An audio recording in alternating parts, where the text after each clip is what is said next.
Price Lord. இன்றைய வசனம் 1 ராஜாக்கள் 3:10. சாலமோன் இந்த காரியத்தை கேட்டது ஆண்டுடைய பார்வைக்கு உகந்த விண்ணப்பமாய் இருந்தது. இப்போது சாலமோன் கேட்ட அந்த விண்ணப்பம் என்னன்னு சொன்னால், அது கர்த்தருடைய பார்வைக்கு உகந்த விண்ணப்பமாக இருந்ததாம். சாலமோன் ஒரு சொப்பனம் பார்க்குறாரு. சொப்பனத்தில் நீ விரும்புகிறதே என்னிடத்தில் கேளுன்னு சொல்லி ஆண்டவர் சொல்கிறார். அதற்கு சாலமோன் என்ன பண்ணுறாருன்னா,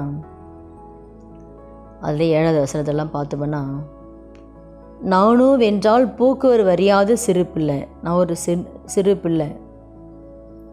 இப்போ நீங்கள் தெரிந்து கொண்ட இந்த ஏராளமான ஜனங்களை ஆள்வதற்கு எனக்கு ஞானமுள்ள இருதயம் வேணும். உமது ஜனங்களே நியாயம் விசாரிக்கவும் நன்மை தீமை என்னதென்று வகையறுக்கவும் அடியனுக்கு ஞானமுள்ள இருதயத்தை தந்தருளும். அப்போது ஆண்டவர் சொப்பனத்தில் உனக்கு என்ன வேணும்னு கேட்கும்போது அவன் என்ன பண்ணுறான், ஞானத்தை கேட்குறான். ஏன்னா அந்த ஜனங்களை ஆளை எனக்கு தெரியாது ஆண்டவரே, இந்த தேசத்தை ஆளை எனக்கு தெரியாது, எப்படி நீதி செய்யணும் எப்படி ஆளணும் எனக்கு தெரியாது, ஏன்னா நான் சிறு பிள்ளை அப்படின்னு சொல்லி அந்த ஞானம் இருந்தால்தான் இந்த தேசத்தை நான் ஆள முடியும்னு சொல்லி ஞானத்தை கேட்குறார். அதுதான் ஆண்டுடைய பார்வைக்கு அது உகந்த விண்ணப்பமாக இருந்ததுன்னு சொல்லி பார்க்குறோம்.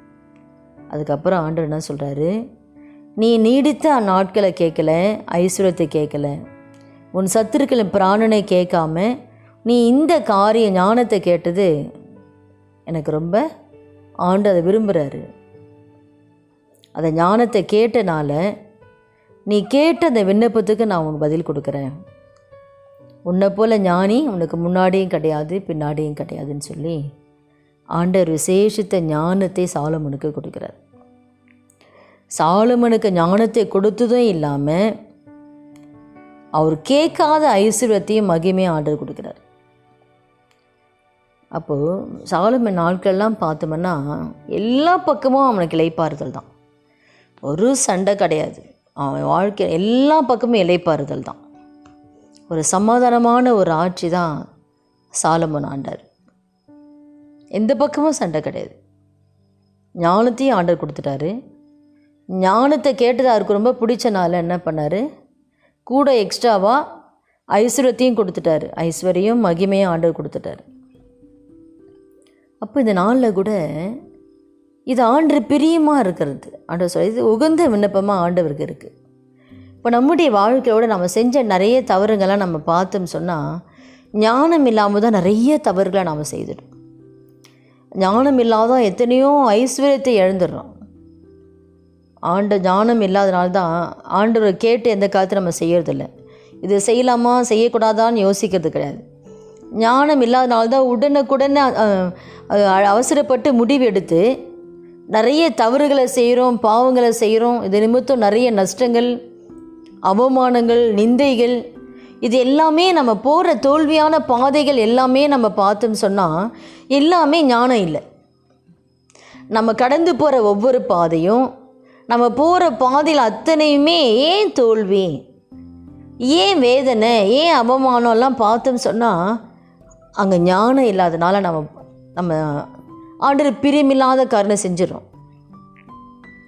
ஒரு தொழில் செய்கிறோம், அதை செய்யலாமா செய்யக்கூடாதா கேட்குறது கிடையாது. அந்த தொழில் கரெக்டாக தப்பா, அது நமக்கு ஆசீர்வாதமாக இருக்குமா அப்படின்னு சொல்லி அதை விசாரிக்கிறது கிடையாது.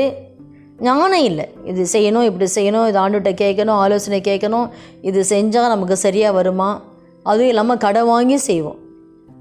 ஞானம் கிடையாது. கடை வாங்கி ஆண்டவர் எதனா செய்ய சொன்னாரா, இல்லை, ஞானம் இல்லை. அதை யோசிக்கிறது இல்லை.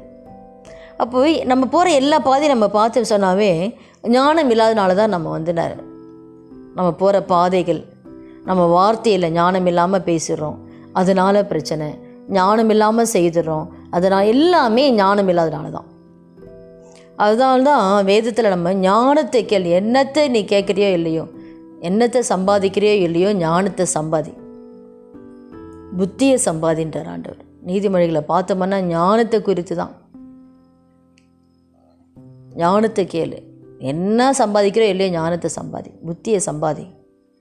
அப்போ அதில் பாருங்கள், என்ன சொப்பனத்தில் கேட்கும்போது அழகாக ஞானத்தை கேட்குறாரு. கேட்டனால தான் ஞானத்தையும் ஆண்டவர் கொடுத்து, ஐஸ்வர்யத்தையும் கொடுத்து, ஒரு வாழ்க்கை ஃபுல்லாகவும் ஒரு இளைப்பாறுதலை கர்த்தர் கொடுக்குறாரு. இந்த நாளில் கூட நாம் என்ன செய்யணும்னா, ஆண்டவர்கிட்ட இந்த உகந்த விண்ணப்பமாகிய ஞானத்தை நம்ம ஒவ்வொருத்தருமே கேட்கணும். அந்த ஞானம், ஆண்டவர் கொடுக்குற ஞானம் மட்டும் நமக்கு இருந்துச்சுன்னாங்கன்னா, நம்ம போகிற பாதையெல்லாம் நமக்கு எல்லாமே ஆசீர்வாதமாக இருக்கும், சமாதானமாக இருக்கும். குடும்பத்தில் எப்படி நடக்கணும், கணவன்கிட்ட எப்படி நடக்கணும், பிள்ளைங்களே எப்படி வளர்க்கணும், குடும்பத்தை எப்படி சமாதானமாக கட்டி எழுப்பணும், எதை யார்கிட்ட சொல்லணும், எதை சொல்லக்கூடாது, எல்லாமே ஞானம்தான். கணவன்கிட்ட எப்படி நம்ம பேசணும், பிள்ளைங்கிட்ட எப்படி பேசணும், அந்த குடும்பத்தை சமாதானமாக எந்த பிரச்சனை இல்லாமல் குடும்பத்தை கட்டி எழுப்புறது எப்படி, ஞானம். எல்லாமே ஞானம்தான். கணவன் கோவப்படும் போது நம்ம அமைதியாக இருக்கணும். ஞானம் இல்லாமல் என்ன பண்ணிடுவாங்க, கணவன் பேசினா நான் அதிகமாக பேசி பிரச்சனை ஆகி அதனால் சண்டை, அதனால் இந்த மாதிரி நிறைய குடும்பங்கள் பெரிய காரியம். ஏன் குடும்பத்தில் சமாதானம் இல்லைன்னா ஞானம் இல்லை.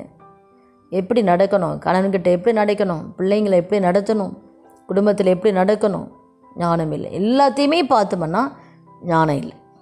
இந்த நாளில் கூட நம்ம ஞானத்தை ஒவ்வொரு நாளும் அவனுடைய சமூகத்தில் கேட்கும்போது நிச்சயமாகவே நம்ம குடும்பம் ஆசீர்வாதமாக இருக்கும், சமாதானமாக இருக்கும், குடும்பம் கட்டப்படும். அதே போல் ஆண்டவர் எல்லா பக்கமே நம்ம செய்கிற எல்லா காரியத்திலுமே ஞானமாக நம்ம செயல்படுவோம். ஆண்டோட கேட்டு செய்வோம். அது எல்லாமே அதில் ஞானம்தான் அடங்கியிருக்கு. ஆண்டவர் கேட்காம எந்த காரியத்தையும் செய்யக்கூடாது, அவருடைய சித்தம் இருக்கான்னு விசாரிக்கணும், எல்லாமே அதில் ஞானம்தான் அடங்கியிருக்கு. அதனால் கூட ஆண்டவருக்கு உகந்த விண்ணப்பமாகிய ஞானத்தை நம்ம ஒவ்வொருத்தரும் கேட்போம் ஆண்டவர்கிட்ட. துதிகள் மத்தியில் வாசம் செய்கிற நல்ல தகப்பனே, இயேசு நாமத்தில் நம்முடைய சமூகத்தில் வருகிறோமப்பா. இந்த நாளில் ஆண்டவரே, உமக்கு உகந்த விண்ணப்பமாக இருக்கிற ஞானத்தை சாலமோன் கேட்டு நீர் ஆண்டவர் கொடுத்த அதே போல் அவன் வாழ்க்கையை முழுமையாக ஆசீர்வாதத்தை கொடுத்தீங்கப்பா. கேளாத ஐஸ்வர்யத்தையும் மகிமையும் கொடுத்தீங்க. இந்த வார்த்தையை கேட்குற ஆண்டவரே, ஒவ்வொருத்தர் வாழ்க்கையிலையும் ஆண்டவரே அப்பா ஞானத்தை கொடுங்கப்பா. பரத்தில் வருகிற ஞானத்தினாலும் கத்துறீங்க ஒவ்வொருவரும் நிரப்புங்க. ஞானத்தினாலும் அறிவினாலும் புத்தினாலும் கத்துற ஒவ்வொருத்தரும் நிரப்பும்படியா ஜெபிக்க. இனி எங்கள் வாழ்க்கையில் ஞானம் இல்லாமல் எந்த ஒரு தவறு செஞ்சிடக்கூடாதப்பா. எங்களை ஒவ்வொருத்தருக்கும் ஞானத்தை கொடுங்க.